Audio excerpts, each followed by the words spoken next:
ბათუმში კლინიკა მედინაში დედამ ახალშობილს ყელისა და სახის არეში დაზიანებები მიაყენა. გავრცელებული ინფორმაციით ქალი ამავე კლინიკის სანიტარია. მან კლინიკის საპირფარეშოში იმშობიარა და პოლიეთილენის პარკით ბავშვის მოშორებას აპირებდა.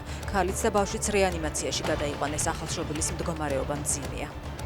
თუ ესტონეთის ტერიტორიაზე აღმოჩნდება ჩვენსკენ მომართული ბირთვული იარაღი, მაშინ ჩვენი ბირთვული შეიარაღებაც მიმართული იქნება ესტონეთისკენ, იმუქრება პესკოვი. კრემლის პრესსპიკერი ესტონეთის საგარეო საქმეთა მინისტრის განცხადებას გამოეხმაურა. ვარგუს საკნამ რამდენიმე დღის წინ თქვა, რომ საჭიროების შემთხვევაში ესტონეთი მზადაა საკუთარ ტერიტორიაზე ნატოს ბირთვული იარაღი განათავსოს.